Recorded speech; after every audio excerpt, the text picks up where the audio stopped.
കേരള സർവകലാശാലയുടെ കൈവശമുള്ള മുഴുവൻ ഭൂമിയും അളന്നു തിട്ടപ്പെടുത്താനുള്ള സിൻഡിക്കേറ്റ് തീരുമാനം വരും ദിവസങ്ങളിൽ വലിയ രാഷ്ട്രീയ കൊടുങ്കാറ്റുകൾക്കാണ് തിരികൊളുത്താൻ പോകുന്നത്.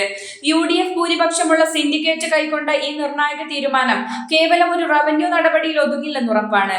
സർവകലാശാല ആസ്ഥാനത്തോട് ചേർന്ന് നിൽക്കുന്ന CPM സംസ്ഥാന ആസ്ഥാനമായ AKG സെന്റർ സ്ഥിതി ചെയ്യുന്ന ഭൂമിയിലെ ക്രമക്കേടുകളെ കുറിച്ചുള്ള അന്വേഷണത്തിലേക്കും അതുവഴി സംസ്ഥാനത്തെ ഭരണകക്ഷിയായ CPM-നെ കടുത്ത രാഷ്ട്രീയ പ്രതിരോധത്തിലാക്കാനുമാണ് സാധ്യത.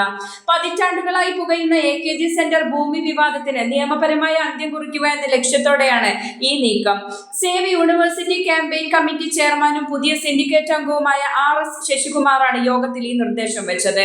സർക്കാർ പതിച്ചു നൽകിയതിനേക്കാൾ കൂടുതൽ ഭൂമി AKG സെന്ററിനായി സർവകലാശാല വകയിൽ നിന്ന് കയ്യേറിയെന്നും അനുവദിച്ച ആവശ്യത്തിനല്ലാതെ ഭൂമി ദുരുപയോഗം ചെയ്തെന്നും ആരോപിച്ച് അദ്ദേഹം നേരത്തെ ഹൈക്കോടതിയെ സമീപിച്ചിരുന്നു. ഈ കേസിൽ CPM സംസ്ഥാന സെക്രട്ടറി MV ഗോവിന്ദൻ ഉൾപ്പെടെയുള്ളവർ എതിർകക്ഷികളാണ്. സർവേ നടപടികൾ പൂർത്തിയാകുന്നതോടെ കേസിൽ നിർണായകമായ തെളിവുകൾ പുറത്തുവരുമെന്നാണ് കരുതുന്നത്. മുൻപും പലതവണ ഈ ഭൂമി വിഷയം രാഷ്ട്രീയ ആരോപണങ്ങളിൽ ഒതുങ്ങിയിരുന്നെങ്കിലും ചരിത്രത്തിൽ ആദ്യമായാണ് കേസ് കോടതിയിലെത്തുകയും സിൻഡിക്കേറ്റ് നേരിട്ട് ഭൂമി അളക്കാൻ ഉത്തരവിടുകയും ചെയ്യുന്നത്. ഇതിനു മുൻപ് 1992 അന്നത്തെ വൈസ് ചാൻസലർ ആയിരുന്ന ഡോക്ടർ JV വിളനിലം സമാനമായി ഉത്തരവിറക്കിയിരുന്നു. എന്നാൽ അന്ന് ശക്തമായ പ്രക്ഷോഭങ്ങൾ അഴിച്ചുവിട്ട് ഇടതുപക്ഷ വിദ്യാർത്ഥി യുവജന സംഘടനകൾ ആ നീക്കത്തെ പരാജയപ്പെടുത്തി. എന്നാൽ ഇത്തവണ സർവകലാശാല ഭരണത്തിൽ പതിറ്റാണ്ടുകളുടെ അനുഭവ സമ്പത്തുള്ള ഉമ്മൻചാണ്ടിയുമായി അടുത്ത ബന്ധം പുലർത്തിയിരുന്ന RS ശശികുമാറിന്റെ നേതൃത്വത്തിൽ സിൻഡിക്കേറ്റ് ഉറച്ച നിലപാടിലാണ്. സിൻഡിക്കേറ്റ് തീരുമാനത്തിന് പിന്നാലെ ഭൂമി അളന്ന് തിട്ടപ്പെടുത്താനായി സർവേ ഡയറക്ടറേറ്റിന് സർവകലാശാല ഉടൻ കത്ത് നൽകും.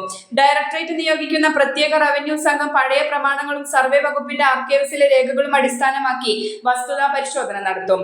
സാങ്കേതിക തടസ്സങ്ങൾ ഉന്നയിച്ച് ഇതിനെ പ്രതിരോധിക്കാൻ CPM കേന്ദ്രങ്ങൾ ശ്രമിച്ചേക്കാം. സർവകലാശാല ആസ്ഥാനത്തെ ഭൂമിക്ക് പുറമെ യൂണിവേഴ്സിറ്റി സ്റ്റേഡിയം, കാര്യവട്ടം ക്യാമ്പസ്, ആക്കുളത്തെ വലിയ ഭൂമി എന്നിവയും പരിശോധനയ്ക്ക് വിധേയമാകും. ആക്കുളത്തെയും പാളയത്തെയും കോടികൾ വിലയുള്ള ഭൂമി സ്വകാര്യ വ്യക്തികളും വിവിധ സംഘടനകളും കയ്യേറിയെന്ന പരാതികളിലും അന്വേഷണം നടക്കും. 1987 EK നായനാർ സർക്കാരിന്റെ കാലത്ത് AKG സെന്ററിനായി ഭൂമി അനുവദിച്ച വിഷയം നിയമസഭയിൽ വലിയ ബഹളമുണ്ടാക്കിയിരുന്നു. അന്ന് പ്രതിപക്ഷം ആവശ്യപ്പെട്ടിട്ടും സർക്കാർ രേഖകൾ പുറത്തുവിട്ടിരുന്നില്ല. ആ മൂടിവെച്ച സത്യങ്ങളാണ് ഇപ്പോൾ സർവേ നടപടികളിലൂടെയും കോടതി ഇടപെടലുകളിലൂടെയും പുറത്തുവരാൻ പോകുന്നത്.